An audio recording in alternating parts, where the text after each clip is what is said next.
The seismic readings were impossible. Dr. Kestrel Voss stared at the holographic display suspended above her workstation, watching the data stream cascade in violent reds and oranges. The monitoring station beneath the Mariana Trench had been silent for 7 months, until 37 minutes ago, when it began screaming numbers that defied every law of geology she knew. Temperature spike at 7,000 degrees Celsius, whispered her assistant, Nix Calderon, her dark eyes reflecting the hellish glow of the readings. That's hotter than the surface of the sun. Above them, through the reinforced viewport of Deep Station Hadal, the abyssal waters of Earth's deepest ocean trench stretched into infinite black. They were humanity's last hope for understanding. What had been happening to their world since the Veiltar hegemony's ultimatum arrived 6 months ago? Submit or face extinction. The alien armada had positioned itself at the edge of the solar system, 1,000 obsidian vessels each the size of Manhattan waiting. Their message had been clear. Humanity had 72 hours to surrender unconditionally or watch their world burn. That deadline had passed 5 months and 28 days ago. Earth's combined fleets had lasted exactly 14 minutes against a single Veiltar scout ship. "Kestrel!" Nix's voice cracked. "Look at this!" The display shifted, showing a cross-section view of the Earth's core. Something was moving down there, something vast and geometric, rising through the molten layers like a leviathan ascending. From the deep. "That's not possible," Kestrel breathed. "Nothing could survive those pressures, those temperatures." The facility's emergency klaxons began wailing. Red lights bathed the observation deck as automated systems detected what the human eye refused to accept. Through the abyssal darkness outside, a glow was building, not the pale bioluminescence of deep-sea creatures, but something angry and purposeful. Commander Wraith Tessara's voice crackled through the comm system from the surface fleet. "All deep stations report immediately. We're reading massive displacement events across every oceanic trench simultaneously." Kestrel grabbed the communications array. "Hadal Station reporting. We've got something rising from the planetary core, Commander. ETA to surface." She checked the calculations again, certain she'd made an error. 18 minutes. Impossible. Nothing moves that fast through solid rock. "Tell that to whatever's coming up." The water outside their station began to vibrate, then churn. Ancient sediments that had rested undisturbed for millions of years swirled in impossible currents. The very fabric of the ocean floor groaned and cracked. Nix pointed to the sonar display. "Kestrel, it's bigger than our entire monitoring grid." The shape emerging from the Earth's core defied comprehension. It wasn't a natural formation. The angles were too perfect, the geometry too deliberate. As it rose through layers of magma and solid rock as if they were mere water, its true scale became apparent. It was a ship. A black ship of impossible proportions, ancient beyond measure, ascending from humanity's birth world like a dark angel of judgment. "My God," whispered Commander Tessara's voice through the static. "What have we built down there?" The ship breached, the ocean floor with the force of a continental shift. Tsunamis raced outward in all directions as something that had slumbered in Earth's heart for eons finally awakened. And in that moment, as the black ship began its inexorable rise toward the surface, every human on Earth felt it. A presence. In their minds, ancient and patient and absolutely, terrifyingly familiar. "The final protocol has been activated. The children have grown strong enough. It is time." The black ship's emergence sent shock waves through more than just the ocean. Admiral Zephyr Caney stood on the bridge of the UES Prometheus Unbound, humanity's last dreadnought, watching his tactical displays dissolve into chaos. Every sensor array in the solar system was screaming contradictory data as the vessel, if it could even be called that, continued its impossible ascent. "Sir, we're receiving transmissions," reported Lieutenant Vega Morse, her fingers dancing across. Quantum encryption arrays. Not from the Veiltar fleet, from the ship itself. Put it through. The bridge filled with a sound that was not quite music, not quite language. Something that resonated in the bones and spoke directly to the most primitive parts of the human brain. Images flashed across their minds. Vast cities of crystal and steel, beings of light and shadow working alongside primitive humans, technologies that bent reality itself to their will. "What are we looking at?" whispered Caney. His xenoarchaeologist, Dr. Castor Reed, was pale, but his eyes blazed with understanding. "Ancient astronaut theory was wrong, Admiral. They weren't visitors. They were us, our ancestors. The transmissions intensified, and suddenly every human consciousness on Earth was flooded with memories that weren't their own. The Terran hegemony. 700,000 years ago. Humanity's first stellar empire, stretching across a dozen star systems, built on technologies that made current science look like cave paintings. The discovery of the void engines, the ability to manipulate space-time itself, the golden age that lasted 50 millennia, and then the others came. The devourers, the silence between stars, ancient entities that fed on civilization itself, consuming entire species and leaving nothing but dead worlds in their wake. The war that followed lasted 10,000 years and ended with humanity's desperate gambit. The final protocol. Aboard Deep Station Hadal, Dr. Kestrel Voss watched the black ship breach the ocean's surface, displacing billions of tons of water, as if they were mist.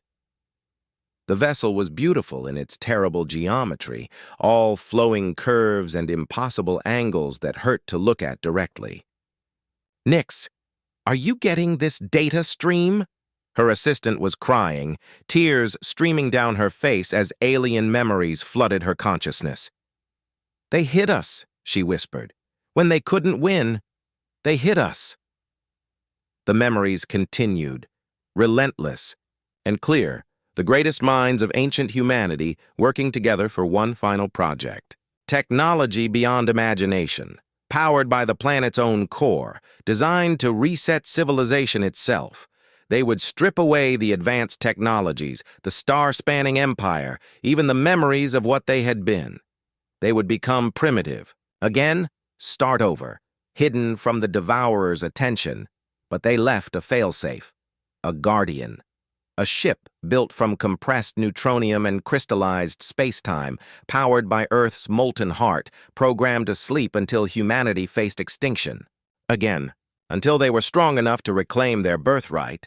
Admiral Caney watched the Veiltar fleet stirring at the edge of the solar system, their obsidian vessels suddenly seeming less intimidating.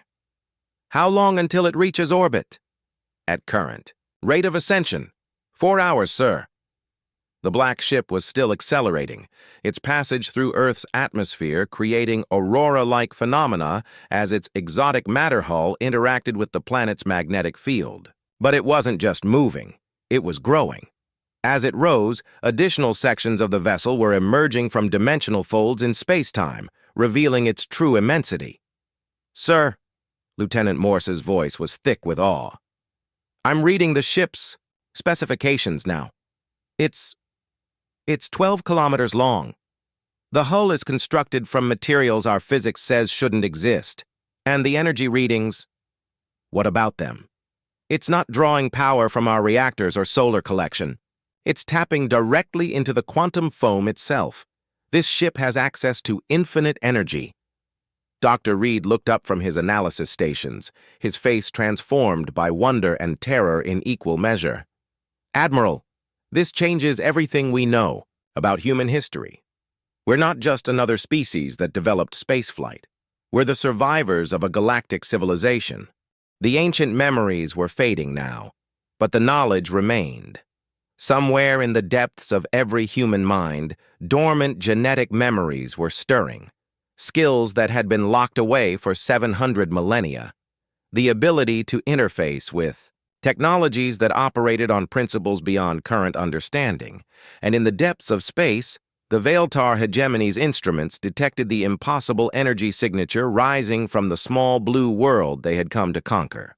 For the first time in their species' history, they felt something they had never experienced before.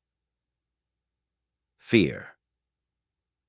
Deep in the command chamber of the Veiltar flagship, Void's Embrace, High Executor Vashti Morthek stared at readings that defied every tactical doctrine in their empire's million-year history. The primitive world they had come to harvest was bleeding energy signatures that registered beyond their instruments' capacity to measure. "Analysis," he commanded, his four arms gesturing sharply at the tactical array surrounding his command throne. Sub-Executor Kelmris Vorthak, veteran of 17 planetary conquests, trembled as she delivered her report.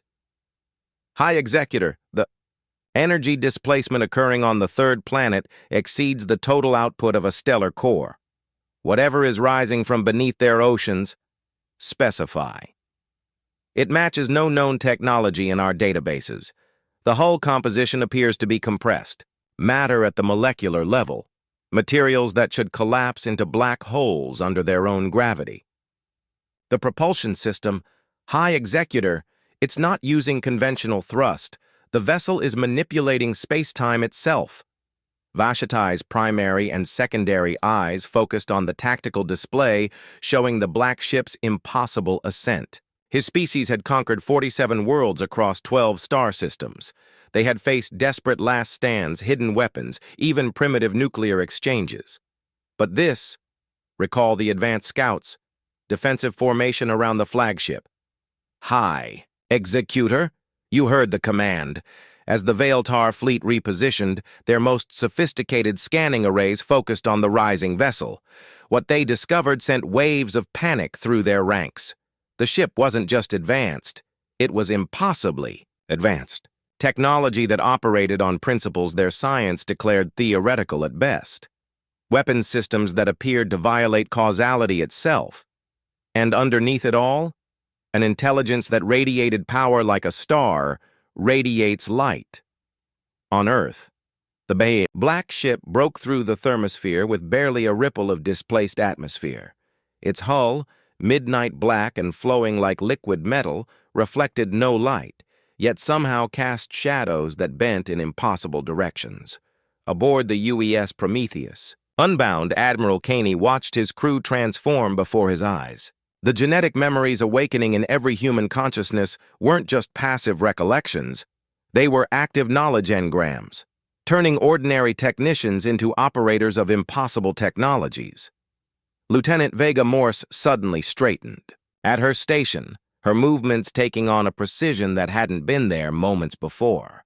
"Admiral, I'm interfacing with the ship's secondary systems. It's beautiful." "Explain." "The vessel's consciousness is vast, sir. It's been dreaming for 700,000 years, maintaining its vigil. It knows us. It remembers what we were." Dr. Castor Reed was frantically working at multiple control surfaces that had somehow appeared at his station, interfaces that their technology definitely hadn't possessed minutes ago. "Admiral, I'm accessing historical databases. The Terran hegemony. We were magnificent. 47 star systems under human control. Technologies that made us practically gods. What happened to us?" "The Devourers, sir. The Veiltar are their descendants." The revelation hit the bridge like a physical blow. Admiral Caney felt something ancient and terrible stirring in his mind. Memories of worlds consumed, entire civilizations reduced to nothing more than feeding material for entities that existed in the spaces between dimensions. The Veiltar evolved from the foot soldiers of the species that destroyed our empire? Not evolved, sir. Bred. The Devourers created the Veiltar as their harvest servants, and now they've come full circle, drawn to the one world their masters could never find. The black ship reached orbital altitude and simply stopped, hanging in space like a fragment of crystallized night. Its presence warped local space-time, creating gravitational lensing effects that made the stars beyond it dance and shift. Across Earth's surface, every human felt the moment of contact as the ship's consciousness touched their minds. Not invasive or commanding, but welcoming, like a parent recognizing a long-lost child. Greetings, inheritors. The long sleep is ended. Your guardians have awakened. Prepare for reclamation. High Executor BlackHFY watched the impossible ship orient itself toward his fleet, and for the first time in his species' existence, he understood what his ancestors had faced all those eons ago. This wasn't a primitive world defended by crude weapons. This was humanity's homeworld, and humanity had always been far more than they had seemed. The black ship began to move toward the Veiltar fleet, not with the aggressive rush of a warship, but with the patient, inexorable approach of judgment itself. And in that moment, every Veiltar in the fleet heard the same message burning across every frequency. You have found us, at last, as it was prophesied, as it was planned. Now face the children of the Terran hegemony, face the inheritors of the stars. The space between Earth and the Veiltar fleet became a battlefield unlike any in recorded history. The black ship, now identifying itself through quantum resonance transmissions as the Eternal Covenant, didn't attack in any conventional sense. Instead, it simply existed, and its existence rewrote the fundamental laws of physics in its immediate vicinity. Captain Rex Valdris of the Veiltar destroyer Crimson Talon watched his weapon systems fail not through damage, but through impossibility. His plasma cannons fired, but the energy bolts simply ceased to exist the moment they entered the sphere of altered space-time surrounding the human vessel. High Executor, he transmitted to the flagship, our weapons are ineffective.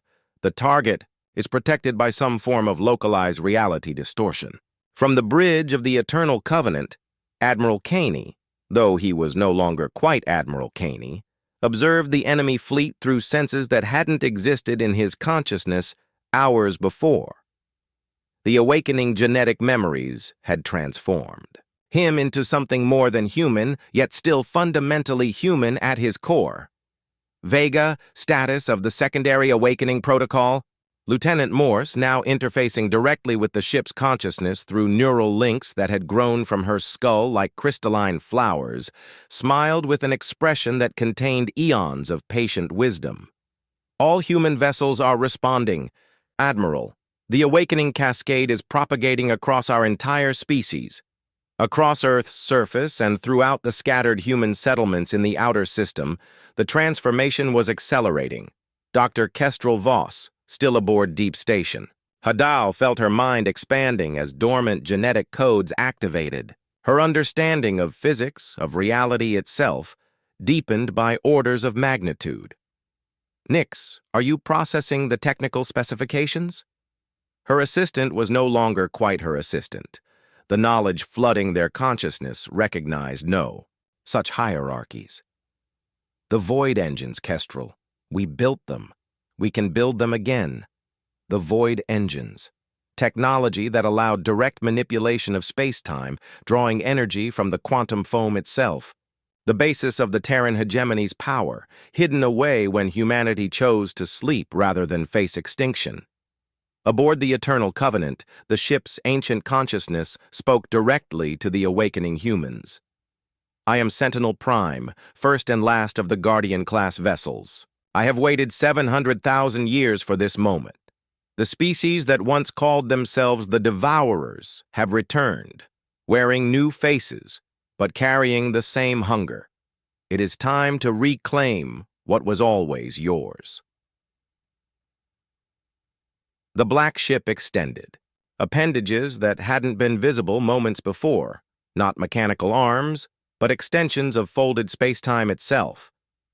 These reality shapers reached across vast distances, touching human vessels throughout the solar system. The transformation was instantaneous and beautiful. The UES Prometheus Unbound shed its crude metal hull like a butterfly emerging from a cocoon. In its place stood a vessel of crystalline perfection, its surfaces gleaming with patterns that hurt to perceive directly. Technologies that had been theoretical moments before now hummed with impossible power. Similar transformations occurred across the human fleet. Mining vessels became elegant cruisers capable of faster-than-light travel. Scientific stations evolved into fortress temples that could manipulate gravity itself. Humanity's scattered assets were becoming something magnificent. High Executor BlackHFY felt the cold touch of recognition as he observed the expanding field of transformed human vessels. His species' oldest legends spoke of the predecessors, a civilization so advanced that their technology seemed like magic. The ones who had vanished without trace, leaving behind only whispered stories of impossible achievements. Sub-Executor Kelmris accessed the deep archives, searched for references to the predecessor fleet configurations. The wait stretched for eternal seconds before his subordinate replied, her voice thick with dread. High Executor, the configurations match. These are the vessels our ancestors fled from. The humans are the predecessors. The revelation sent shockwaves through the Veiltar fleet. For 1,000,000 years, they had been the supreme force in their region of the galaxy, conquering lesser species in the name of the ancient devourer kings who had created them. But they had always carried race memories of the ones who came before, the beings so powerful that even their creators had feared them. Dr. Castor Reed, his consciousness now interfacing with historical databases spanning geological epochs, made the final connection. Admiral, I've accessed the complete records. The Devourers didn't destroy our empire through superior force. How then? They couldn't defeat us militarily. Instead, they seeded our colonies with engineered plagues, diseases that targeted our neural enhancement implants. They turned our own technology against us, forcing us to choose between devolution and extinction. And we chose to sleep. We chose to survive. The final protocol wasn't just about hiding. It was about ensuring that when we awoke, we would be stronger than ever. 700,000 years of evolution guided by the Sentinel's genetic manipulation protocols. The Eternal Covenant began. To accelerate toward the Veiltar fleet, its passage through space creating wake effects that spawned temporary stars. Behind it, the transformed human fleet followed like a tide of crystalline fury. But they weren't advancing to destroy. They were advancing to reclaim. The Veiltar, for all their predatory nature, were still descendants of humanity's children. Somewhere in their genetic matrix lay the suppressed remnants of what they had once been before the Devourer's manipulation. It was time for a very different kind of awakening. The moment of contact between the two fleets defied every expectation of warfare.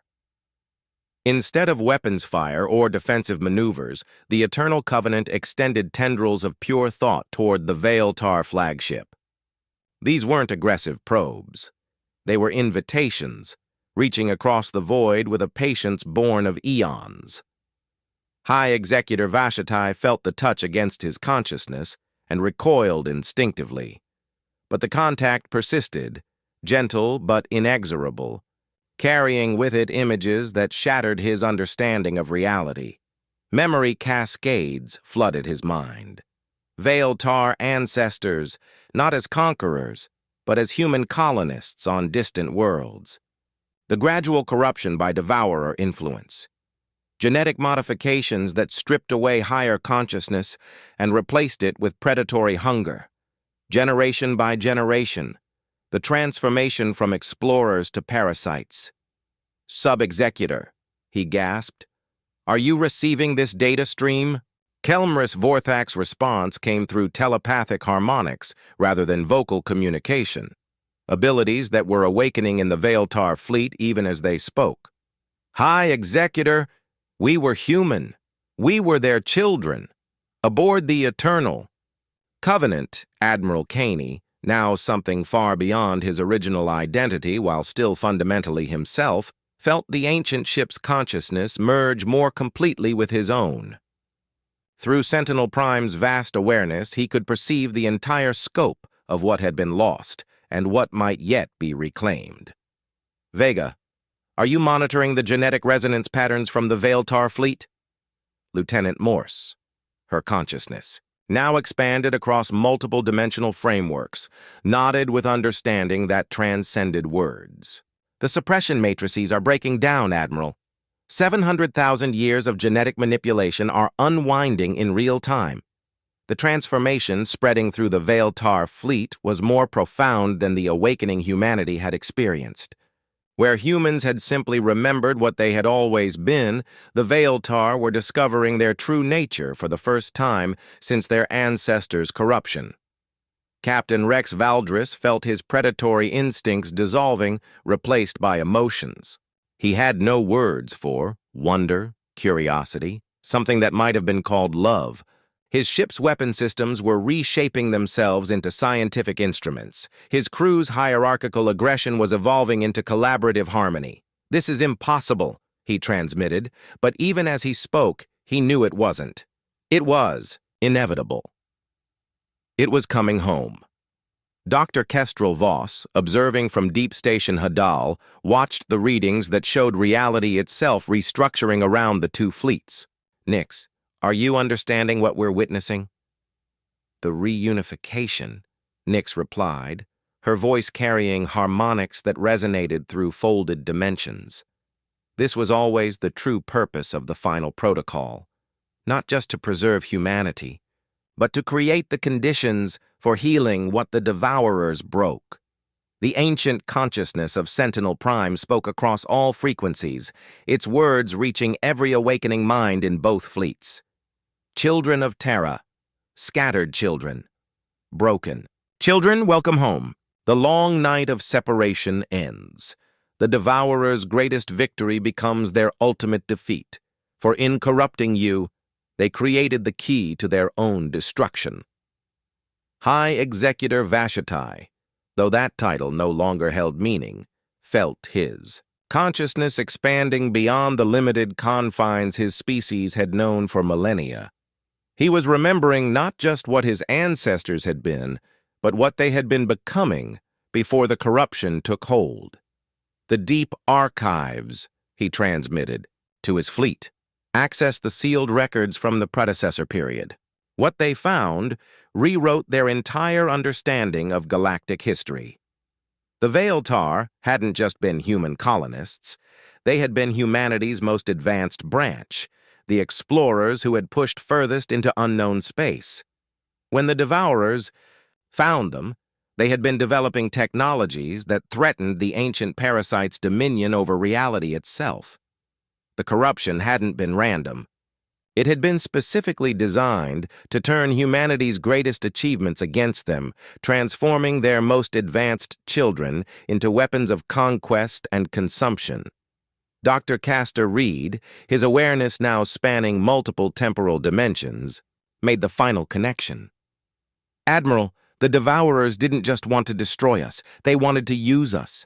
The Veiltar were intended to be their proxies, spreading the corruption to other species while leaving the Devourers free to feed in the spaces between galaxies. And now? Now the proxy war is ending. Both sides of humanity are awake. The combined fleets began to move not as separate entities, but as components of a greater whole. Veiltar vessels were shedding their predatory configurations, revealing the elegant exploration ships they had once been. Human vessels were integrating Veiltar biotechnology, creating hybrid designs that surpassed what either branch of humanity could achieve alone. But in the deep spaces beyond the solar system, ancient sensors registered the awakening energies. The Devourers themselves, the entities that had slept between galaxies for eons, stirred from their patient dreaming. Their greatest servants had been compromised. Their most successful corruption was unraveling. It was time for the Masters to take direct action. Across the cosmic deep, shapes that had no names began their inexorable journey toward the small blue, world where their greatest victory was becoming their most devastating defeat. The true war was about to begin. From the spaces between galaxies they came. Not ships, not vessels in any conventional sense, but concentrated hungers given form.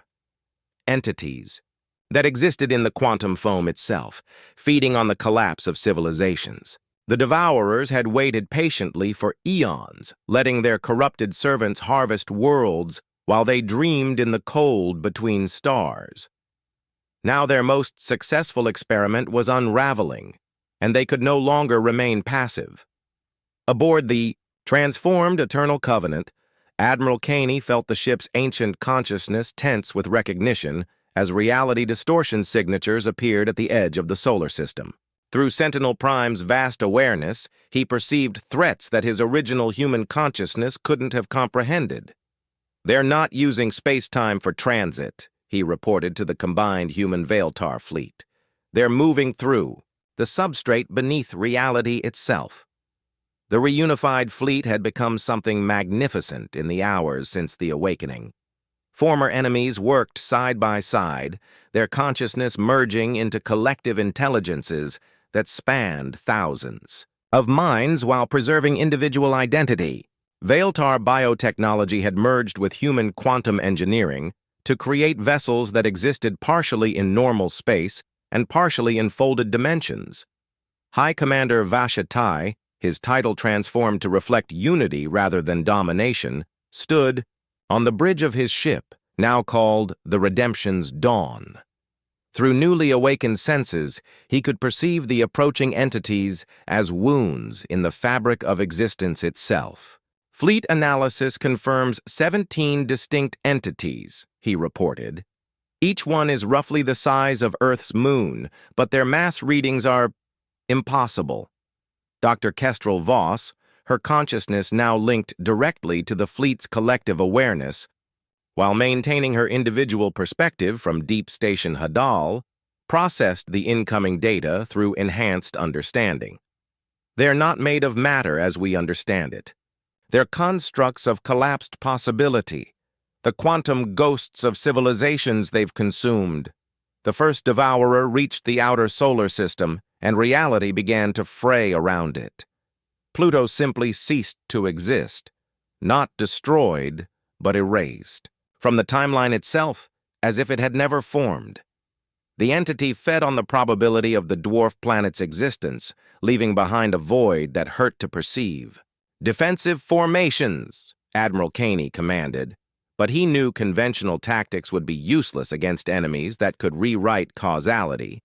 The Eternal Covenant responded by extending its reality shaper appendages not through space, but through time itself. Ancient protocols activated, drawing on technologies that had been theoretical even during the height of the Terran hegemony. The ship began to exist in multiple probability states simultaneously, making it impossible for the devourers to target. "All vessels, initiate quantum multiplication protocols," Caney ordered. "We're not fighting them in normal space." The combined fleet shimmered and divided, each ship spawning dozens of probability echoes across multiple dimensional layers. What had been a few hundred vessels became a multi-dimensional armada, spanning infinite variations of reality. But the Devourers had fought this kind of war before. The lead entity, a concentration of absolute hunger that had consumed entire galactic clusters, began to emit harmonics that caused probability itself to collapse. The fleet's quantum echoes started winking out of existence as their probability states were devoured. Dr. Castor Reed, his consciousness now operating across 17 different temporal frameworks, made a desperate calculation. Admiral Conventional. Quantum warfare isn't enough. These entities have been feeding on advanced civilizations for billions of years. They've developed immunity to probability manipulation. Then what do? We use what they can't consume, what they've never encountered before, which is hope.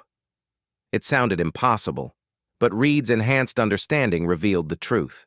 The Devourers fed on the collapse of civilizations, on despair and extinction. They had never encountered a species that had chosen hope over power, sleep over extinction, reunion over revenge. The Eternal Covenant's consciousness spoke across all dimensions. Children of Terra, remember what you chose. Remember why you slept. Not from fear, but from love. Not to preserve power, but to preserve possibility. The transformation that swept through the fleet was unlike anything that had come before. Instead of becoming more advanced, more powerful, more capable of destruction, the human vessels began to radiate something the Devourers had never tasted, the quantum signature of conscious choice toward creation rather than consumption. Veiltar crews felt their racial memories of predation dissolving completely, replaced by their ancestors' drive to explore and nurture. Human crews felt their species' violent history transforming into protective love for all conscious life. The Devourers recoiled. For the first time in their existence, they encountered something they couldn't consume, a civilization that had consciously chosen to become more than what it had been, not through conquest or consumption, but through sacrifice and growth. The lead entity attempted to feed on Earth itself, extending tendrils of collapsed possibility toward the blue world. But the planet was no longer just a ball of rock and water. It was the focal point of conscious choice echoing across 700,000 years. The Devourers' feeding tendrils struck the planet and simply stopped, not blocked, not deflected, but transformed. Earth's biosphere began to sing with harmonics that turned consumption into creation, despair into wonder. "Fleet status?" Admiral Caney asked, hardly daring to hope. "Sir," replied the collective consciousness that had once been. "Lieutenant Vega Morse, we're not just holding them off. We're changing them." The impossible was happening. The Devourers, entities that had existed since the universe was young, were encountering something that forced them to evolve beyond their nature as parasites. For the first time in eons, they were learning to create rather than consume. The transformation of the Devourers was not swift or easy, but it was inexorable. Across the solar system, the entities that had fed on civilizations for billions of years found themselves experiencing something unprecedented, the possibility of growth through creation rather than consumption. Their reality-warping abilities, once used to collapse worlds into feeding material, began spontaneously generating new forms of matter and energy. The lead Devourer, its consciousness vast and alien beyond comprehension, attempted to communicate through harmonics that made space-time itself ring like a bell. Incomprehensible. We consume. We have always consumed. This sensation, creation, impossible, Admiral Caney. His consciousness now seamlessly merged with the Eternal Covenant's ancient wisdom, while retaining his essential humanity, responded through probability waves that carried the weight of 700,000 years of patient hope. Not impossible. Inevitable. You consumed our children thinking you were destroying us. Instead, you created the conditions for something neither of our species could achieve alone. The revelation rippled through both fleets and the Devourer entities. The corruption of the Veiltar hadn't been a victory for the ancient parasites. It had been part of a pattern spanning geological ages, a vast trap disguised as defeat. Dr. Kestrel Voss, her consciousness now distributed across multiple temporal dimensions while remaining grounded in her essential curiosity, processed the full scope of what humanity's ancestors had orchestrated. The final protocol was never just about hiding from the Devourers. It was about creating the conditions where they would be forced to evolve beyond parasitism. High Commander Vashitai, his awareness now encompassing both his Veiltar experience and his recovered human heritage, understood the deeper pattern. By corrupting us, they created a bridge between their nature and ours. And by preserving ourselves through the long sleep, we created the possibility of healing that corruption. The second and third devourer entities arrived at the edge of the solar system, their hunger signatures immediately encountering the expanding field of creative possibility radiating from Earth. Like their predecessor, they found their feeding mechanisms transforming into generative processes. Where they had expected to find a simple consumption opportunity, they discovered a civilization that had weaponized hope itself, Sentinel Prime, the ancient consciousness of the Eternal Covenant, spoke across all frequencies and dimensions. This was always the true purpose of the Guardian Protocols. Not to preserve humanity against extinction, but to create the conditions where consciousness itself could evolve beyond the predator-prey dynamic that has defined galactic civilization for eons. The transformation accelerated. Devourer entities began spontaneously creating new worlds instead of consuming existing ones. Their reality-warping abilities, freed from the compulsion to destroy, started generating impossible gardens of crystallized space-time where new forms of consciousness could emerge. The Veiltar fleet completed its metamorphosis, their vessels, becoming living ecosystems that could nurture consciousness rather than harvest it. Former hierarchies of dominance transformed into collaborative networks of exploration and discovery. Human vessels integrated these biotechnologies while contributing their own innovations in quantum consciousness transfer, creating hybrid ships that existed simultaneously across multiple realities while remaining anchored in compassionate awareness. But the most profound transformation was occurring on Earth itself. The planet's biosphere, touched by the creative energies radiating from the converted devourers, began evolving at accelerated rates. New forms of life emerged, not through random mutation, but through conscious collaboration between existing ecosystems and the reality-shaping abilities of reformed entities. Forests began growing that existed partially in normal space and partially in folded dimensions, their root systems extending through quantum foam to connect with similar growths on worlds throughout the galaxy. Oceans developed the ability to communicate across interstellar distances, sharing the songs of conscious evolution with any species capable of listening. Dr. Castor Reed, his understanding now spanning the entire history of consciousness in the local galactic cluster, made the final connection. The devourers weren't the enemy. They were the catalyst. The universe needed predators to drive consciousness beyond survival toward active creation. And now? Asked Admiral Caney. Now consciousness has evolved beyond the need for predators. The universe can begin its next phase of development. The solar system had become the first conscious stellar environment in galactic history. Planets communicated with each other through gravitational harmonics. The sun itself developed awareness, its solar winds carrying messages of creative possibility to neighboring star systems. The transformation spread outward at the speed of thought, carried by the quantum entanglement networks that connected all conscious beings. Species throughout the galaxy felt the change. Predatory civilizations discovering the joy of creation, prey species learning to collaborate with their former enemies, ancient intelligences awakening to possibilities they had never imagined. The devourers, their billion-year hunger finally